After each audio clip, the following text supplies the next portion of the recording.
I think she's pregnant, but don't worry, she'll take care of it. She always does what she's told. That's what Grace heard her husband's voice, soft and calculated, drifting through the cracked office door during his mother's birthday party. She was standing just inches away, frozen with a secret of her own burning in her pocket, the pregnancy test she'd taken that morning. 2 pink lines that were supposed to mean joy, not betrayal. But now everything twisted. He wasn't just cheating, he was planning to make the problem disappear. And she was the problem. Grace didn't confront him. Not yet. She walked back into the room, smiled past dessert, and acted like nothing had shattered inside her. But deep down, a fire had started. And when it erupts, it will change everything. Stay with this story because what Grace does next will leave you speechless. Whose earrings are these? Colton Grace's voice trembled not with fear, but with the clarity of someone whose heart had already started to fracture.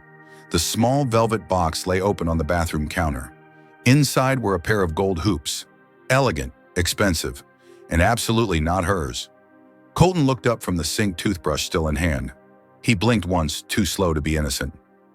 I was going to give them to you. For Vivian's party, a surprise, he stammered. Grace stared at him. His eyes darted. His towel wasn't damp. His phone buzzed face down. She didn't say a word, just walked away. That was 9:12 a.m. By 9:14, she was in the downstairs half bathroom, gripping a white stick with 2 trembling hands. 2 lines, 2 unmistakable lines. 3 years of trying. 3 years of whispering hope into the silence of negative tests. And now it was real. But instead of joy, she felt hollow. A baby inside her, and a lie growing right beside it. The house was glowing that afternoon. October sunlight spilled over the hardwood floors of their cozy home in Willow Springs, Vermont. Orange garlands curled around the banisters. Scented candles flickered in corners. The table was dressed like a magazine cover, rosemary pork, roast glazed carrots, Vivian's favorite Pinot Noir already breathing. It was Vivian Meyer's 60th birthday, and Grace had planned the entire evening to perfection. Not for Vivian, never just for Vivian, but to feel, even if for a few hours, like a true part of the Myers family. She had imagined revealing the pregnancy at the end of dinner. Something sweet, private, maybe just a whispered, "We're going to need another seat at the table soon." But now, her whole body was trembling.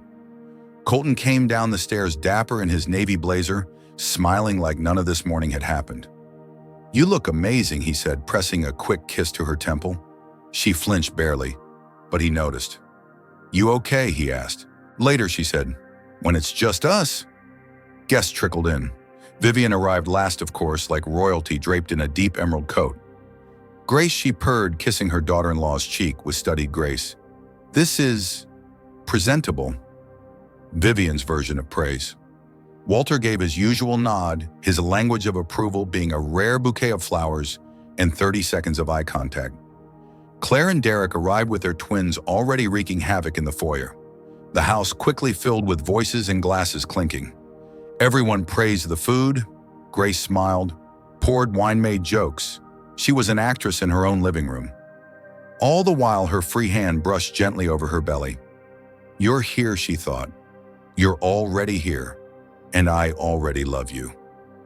Near the end of dinner, as Vivian held court talking about her days as a professor at Dartmouth, someone finally asked, "Where's Colton?" Grace blinked. He had been beside her minutes ago. Now, gone. Her stomach nodded. Claire spoke up casually. "Probably in his office. Still keeps work files in there, right?" Grace nodded and excused herself with a tight smile. She headed down the hall slowly, her pulse pounding louder than her heels on the floor. The door to his office was slightly ajar. She lifted her hand to knock, then froze. Colton's voice floated out. "I'm working on it, babe. She's just hormonal lately. Emotional. Perfect timing, right?" Grace held her breath. "Yeah, I think she's pregnant. She hasn't said it yet, but I saw the test in the trash this morning. 2 lines. She'll keep it quiet for a while. That's how she is. Soft. A pause. Laughter. Then a knife to the gut. If I handle it right, she'll see reason. She'll do the responsible thing. It's not the time not for us. Once that's out of the way, we can start fresh. Just you and me." Silence. Grace couldn't move. Out of the way. The baby was just an obstacle to remove. A wave of nausea hit her. She stumbled backward, knocking into a side table in the hallway. A glass picture frame shattered on the floor. She didn't stop to clean it. She made it to the bedroom before collapsing to her knees. Her body shook, but the sobs wouldn't come. Just gasps, silent, like she was suffocating in open air. The pain wasn't loud. It was surgical, precise, a betrayal that cut where no one could see. Downstairs, laughter continued. Plates clinked. Vivian's birthday cake was being served. Grace stood slowly and stared at herself in the mirror. Mascara smudged. Shoulders sagged. But somewhere in her eyes, steel. She took one slow breath, washed her face, put on lipstick, smiled at her own reflection. By the time she re-entered the dining room, no one noticed her absence, except Colton. He glanced at her. She held his gaze. He gave a soft smile. She smiled back. But hers was the kind you wear before war. That night, after the last guest had left, Grace stood in the kitchen alone, rearranging the already perfect silverware. Colton walked in behind her, hands in his pockets. "Babe, the party was a hit." "Seriously? Thank you. You crushed it." She said nothing. He stepped closer, lightly touching her back. "So, what was that big later you promised?" She turned, her eyes clear, her tone surgical. "I know." Colton froze. "Know what?" She didn't blink. "I heard you. On the phone. I know you saw the test. I know about Sierra. And I know what you want me to do." His mouth opened, closed. He tried to smile. "It's not like that. Don't lie," she said, voice low. "Not now." Silence. One heartbeat. Two. Then she walked past him without another word and locked herself in the guest room. That night, Grace lay wide awake, hand on her belly.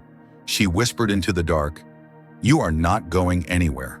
No matter what he thinks, I will protect you even if I have to stand alone." And for the first time in her life, she meant it. What would you do if you found out your partner was planning to erase your child from the future? Do you think Grace should tell his family the truth right away? Should she leave silently or expose everything publicly? What would you say to Colton if you were in her shoes?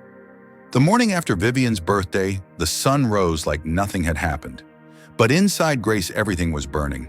She sat at the kitchen table, still in her robe, a cold cup of peppermint tea untouched beside her. Her fingertips tapped the rim of the mug rhythmically, as if counting seconds until she broke. Colton had left early for his usual jog, pretending nothing was wrong. Pretending she hadn't said "I know." Pretending he hadn't whispered to another woman about getting rid of their child like it was an inconvenience. Grace stared out the window, eyes dry, jaw clenched. For the first time in her adult life, she didn't cry. She planned. She opened his laptop the second he left. The password hadn't changed, Sierra 89. Her chest tightened. She typed it in trembling. Inside, it took seconds to find the folder, hidden in plain sight, Q-free merger notes. It wasn't work. It was photos, messages, voice notes. A picture of Sierra in a silky red dress sitting barefoot on their back porch. Their porch. A video, Sierra giggling, whispering, "When can I come over again?" without sneaking. And Colton's voice replying, "Soon, once she handles the situation." The situation. That's what her pregnancy was to him.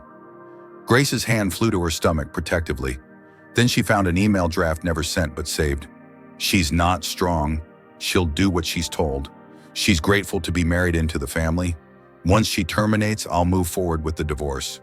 The word terminate shattered something in her. She barely made it to the bathroom before vomiting. This wasn't morning sickness. This was grief. Not the kind that comes with funerals, but the kind that creeps into your soul quietly when the person you love becomes a stranger wearing your husband's face. Grace curled on the cold tile arms around herself. She didn't sob. She shook. Her whole life was fiction. The family dinners, the house, the promises, and she had believed in all of it. How could she have been so blind? By noon, she had showered, dressed, and was standing in front of the mirror. Her eyes were rimmed with red, but her spine was straight. She didn't just look like a woman betrayed. She looked like a woman ready to fight. She texted Maya, "Can we meet? I need you." Now. 10 minutes later, they were seated at the Juniper Bean Cafe, tucked in the corner where no one could overhear them. Maya took one look at Grace's pale face and said nothing. She just reached across the table and held her friend's hand. Grace told her everything: the earrings, the phone call, the laptop, the email, the baby. And finally, in a choked voice, "He wants me to get rid of it." He didn't say it outright, but that's the plan. And I don't know how I'm supposed to carry a child when I feel this broken. Maya's lips trembled. Grace, you are not broken. He is. And that baby, that's yours, not his. He doesn't get to decide how your story ends. After lunch, Grace did something she never thought she'd do. She walked into the law office of Jonathan Pierce. The waiting room smelled of leather and quiet judgment, but the receptionist smiled gently, and soon she found herself seated across from a man with kind eyes and a sharp jawline. "Tell me everything," he said. And she did. At first her voice shook, then it steadied, then it sharpened. She told him she was pregnant, that her husband was unfaithful, that he had documented intent to manipulate her into terminating the pregnancy and leaving quietly. Jonathan listened silently, taking notes. Then he looked up. "You're not weak, Mrs. Holloway," he said. "You're already ahead. You have evidence. You're carrying his child. The court doesn't look kindly on men who try to erase both." Grace exhaled. The air felt different here, like it belonged to her again. When she returned home, Colton was already back, towel around his neck, pretending like they were still married in the emotional sense. "I was thinking we could have dinner together tonight," he said. "Talk like adults." She didn't answer. Just walked past him. But in the hallway, she paused. "Do you remember when you told me I was strong for surviving my mom's cancer? For working 2 jobs when my dad got laid off? For not crying when your dad called me ordinary? The first Thanksgiving." Colton blinked, caught off guard. "I think you forgot who you married," she said coldly. "I'm not soft. I'm not easy. And I'm sure as hell not giving you what you want." "Grace, you're not thinking clearly." She turned. "I'm not thinking like your wife anymore. I'm thinking like a mother. A mother you'll never have the right to stand next to." Then she walked into the guest room and closed the door. At 3 a.m., she lay awake staring at the ceiling. Memories played in her head like a slideshow of lies. The night he proposed under fairy lights, the first dinner in their new home, the fake apologies, the missing weekends. But now, she didn't feel grief. She felt clarity. Her phone buzzed. A message from Colton. "Can we please just talk this out tomorrow?" She turned off her screen. There was nothing left to say. The next morning, she filed the paperwork. Divorce, with full custody, petition filed alongside. When asked if she wanted to cite emotional manipulation and evidence of coercion, she nodded. Then she added, "and intent to force termination of pregnancy. I want that on record." She walked out of the courthouse and stood on the steps, hand on her belly. "I've got you," she whispered. And she meant it. 3 weeks after filing for divorce, Grace stood in what used to be their nursery. She'd peeled off the pale blue wallpaper chosen when she was still hoping for a boy and painted the walls a warm sunflower yellow. New beginnings didn't need memories of ghosts. There was no crib yet, no mobile, no dresser, just a rocking chair by the window and the faint scent of lavender oil. But it was enough. She sat down slowly, hand resting on her still flat stomach. The baby, her daughter, was now 10 weeks along. The doctor had confirmed the heartbeat last Thursday. Strong, steady, alive. She had named her already, Lila Dawn. Lila for the lavender that always calmed her mother. Dawn because this child was the sunrise after the darkest night Grace had ever lived through. Colton tried to come back. He sent flowers, letters, a voice message where he actually cried. In one he said, "I made a mistake. We can fix this. I want to be a father. I want to do right." But Grace had already made her choice. She didn't reply. One rainy afternoon, he stood on her porch soaking wet, a broken look in his eyes. She opened the door just enough for her voice to carry. "Colton, you didn't make a mistake," she said quietly. "You made a series of choices that nearly cost me and this child everything." He swallowed. "Can we talk?" She shook her head. "You don't want to talk. You want to feel better." Then she closed the door. He didn't come back again. Grace began to build something real, something that didn't rely on anyone else's validation. She kept working part-time at Elm & Ash Publishing, taking on projects she could manage from home. Her boss, a warm-hearted woman named Danielle, checked in every week and left care packages on her porch. Maya stopped by often with fresh fruit, prenatal vitamins, and stories to make Grace laugh until her sides ached. "You're not just surviving this," Maya told her one day. "You're growing through it." And it was true. Grace began to write again. Not in her journal, but real stories. Stories about women who didn't collapse after betrayal. Stories about mothers who didn't need a partner to feel whole. She submitted one to a small online magazine. It was published within a week. Readers sent messages. "Your words felt like my story. I didn't know anyone else had been through this. Thank you for saying the thing I was too ashamed to say." Grace felt her voice coming back louder, clearer, stronger than ever. Months passed. Her body changed. Her feet ached. She couldn't see her toes. She cried over commercials, but she also learned how to build IKEA furniture, alone file taxes solo, and ask for help without apologizing.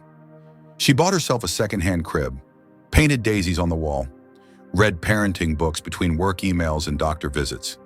And one afternoon, as the first snow fell outside her window, she lay back in her rocker, felt Lila kick, and laughed out loud. "I've got you," she whispered. "And you've got me. We're going to be okay." The day Lila was born, the world stopped. Grace had gone into labor early in the morning. Maya had rushed her to the hospital, holding her hand through contractions, wiping her forehead, whispering, "Breathe. You're almost there." And when Lila finally arrived, screaming pink perfect, the delivery room blurred behind Grace's tears. They placed her daughter on her chest, and for a moment, nothing else existed. No pain, no betrayal, no past. Just this child whose tiny fists curled against her skin like a promise. "Hi, Leela," Grace whispered.